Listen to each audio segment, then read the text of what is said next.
I've had several of my friends ask me recently to show them how to do the things that I do to save food for our family. Some of the pictures that I've posted on Facebook have been pictures of vegetables that I've dehydrated or meat that I've frozen. Most recently, I made relish with bell peppers. And I thought rather than try to type everything out or find time with each person to do those things to show them, it might be helpful if I just made a series of short videos to kind of have you all be with me when I'm doing the things that I do. That being said, the things that I do are not really that complicated. Mostly they're a little time consuming. I think the biggest thing is that it's a mindset. To store food up for a family of 8 is not a small task. And there have been some years where I've really done a bang-up job of it. There have been some years where I'm just, like most of us, week to week or sometimes day to day, leaving work going, what am I going to make for dinner? And then mentally scrambling through your brain or calling your teenagers to figure out what you even have in the refrigerator. Recently, I did some hard thinking and got myself back on track to do what I know works, which is to keep the pantry full of food, keep the freezer full of food, and to save my garden harvest, save the good deals that I find at the grocery stores, and just to make sure that I have all the basic food groups on hand. So if there is a day or a week that we can't get out, if there is a financially tight month, or any number of things, we have food on hand.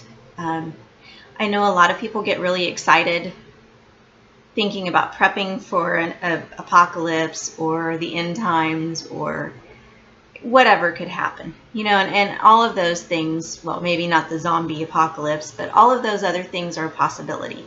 Our society could cave.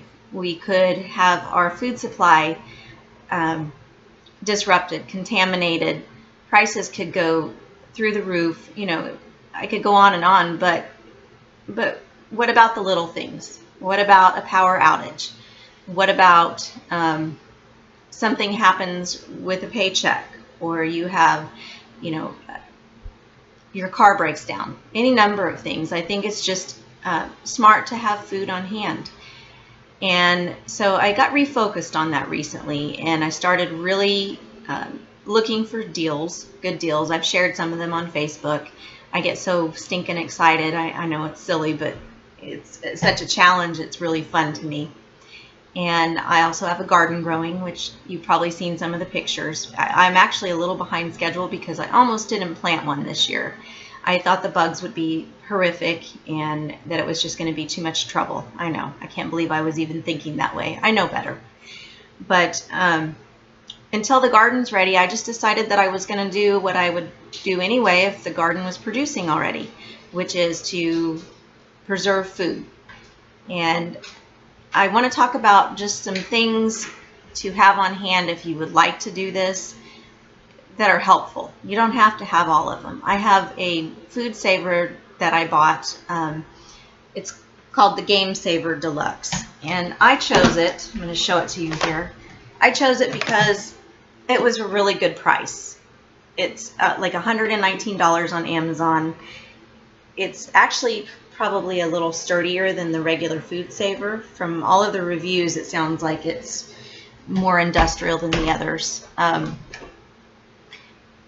I didn't buy the Food Saver brand bags. I bought the cheap bags, and I'll do videos in the future to kind of show you all of those little savings that I use. So having a food saver or a seal and meal is really great for freezing or for storing dehydrated foods, but you don't have to. If you can't afford that at this point, you can buy some Ziploc bags, and I'll show you how to get the air out of them for food storage. Another thing that's really handy to have on hand is these Mylar bags. I purchased these also on Amazon. You can spend a lot of money for them, or you can spend a little bit. You just really have to comparison shop. And I bought oxygen absorbers to go with them. It actually came as a pack. It was a really great deal. This will suck the air out, or the oxygen, not the air. Suck the oxygen out and keep your food fresh a lot longer. So I use these bags for things like great deals on cereals that I want to keep long term, or pasta, beans, anything that's, you know, dry. I suppose you could use them in the freezer, but I don't. Another thing that's really handy to have on hand is a dehydrator. And I had several dehydrators for years, and then had some changes and got rid of those, and I've regretted it ever since. Luckily, my mom is an angel, and she has a dehydrator that she's loaning me until I can buy another one for cheap. You do not have to buy things brand new. If you check Amazon out, sometimes people will sell used items on there, but also Craigslist or any of the Facebook groups are a really good place to start to look for those food-saving items. For example, I got my canning jars years ago. I think I got 100 of them for something like 20 bucks. This lady was liquidating her mom's estate. Nobody was interested in canning, and I hit the jackpot. Another thing that is pretty handy to have is a deep freeze, but I know that's a big expense. So we'll talk a little bit in the future about how to balance out, you know, the way you're storing your food. The freezer is great for meat. Basically, it keeps everything in the state that it's in when you freeze it. That's fantastic, but it's limited space. So I'm already looking at a freezer that's getting fairly full, and now I'm diverting to other techniques like canning, or dehydrating, or just storing, you know, in the Mylar bags. So you have to really look at, first of all, what space do you have? What do you have to work with? What funds do you have to put towards preserving food? Because the gist of it is, shopping for great deals is fun. You can save a ton of money, but if you can't store the food and keep it good long enough to be able to use it down the road, then you're wasting your money. I have a cleaning business, and I cannot tell you how many clients I've helped organize and thrown food out that was just way out of date, or just disgusting, or, you know, they forgot it was there. I mean, I'm guilty of it too. A few months back, I organized my pantry and couldn't believe how much food I threw away. So no more. So food storage is an awesome thing to do for money savings, and you are buying the food when it's on sale, not because you need it. And the concept to me is just filling everything up, so I'm always able to buy cheaply. I've been doing this really faithfully for about a month, and I'm to the point now where I never have to buy anything at the store because I need it, other than milk. I do run out of milk. You could freeze milk, but that's limited how much, you know, you can freeze, I suppose. Anyway, I want to tell you this too. I do not use coupons. I hate couponing. If you like to do it, great for you. To me, it's time consuming. I can't stand trying to be that organized. I'm just not. Also, I don't make lists. When I go to the grocery store, every once in a while I might make a list if there's something specific that I'm needing to remember. Usually it's a gift or a medication. I just don't make grocery lists anymore. I have a good variety of the basic foods that we eat, and at any point in time I could throw together a meal based on what we have in our freezer or our pantry. So no coupons, no lists. And if you're like me, you're going to love that. So some of the future videos that I'm going to do are shopping with me. I want you to see how I look for the deals. Where do I go?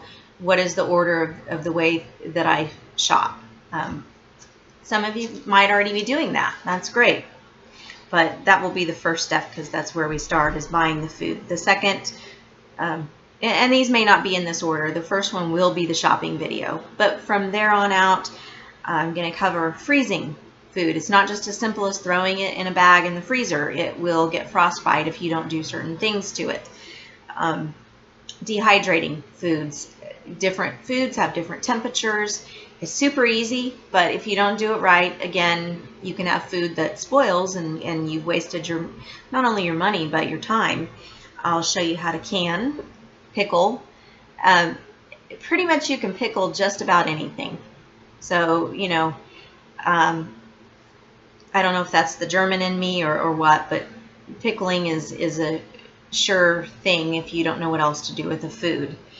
And I'll also maybe do an episode or a video on cooking from your pantry. Just, you know, how to make sure you've got what you need to be able to do what you need to do in the kitchen. And then another one that I think is really important on reducing food waste is reusing leftovers.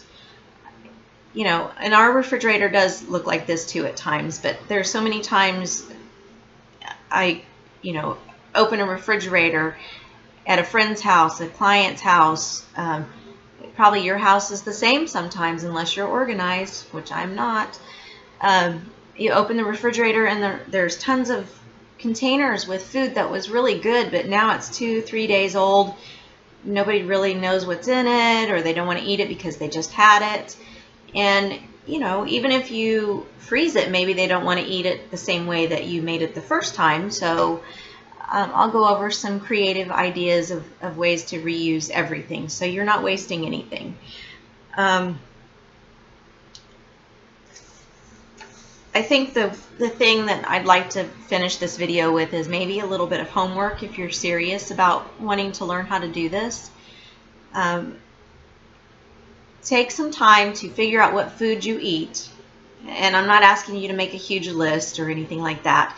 Figure out what you do eat, and then kind of get an idea of what the most reasonable average price is for a pound of ground beef, a pound of, you know, chicken, or a gallon of milk, or a canned vegetable. Figure out what your baseline is, because if you don't know that, then you are going to miss tons of deals. You will be in a store and either think you have a great savings, and then next week find out that it was just a few pennies less than normal, or you're going to walk away from a deal that you'll be kicking yourself for because you'll think it's not maybe that big of a deal.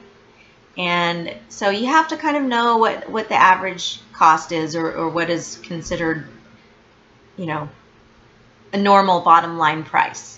So take some time to do that. Figure out exactly, you know, what foods you do eat, because if you're buying something and you're not going to eat it, then it's a waste of your money anyway. So anyway, with that, I will end this video. I'm going to try to keep the rest of them shorter than 10-12 minutes.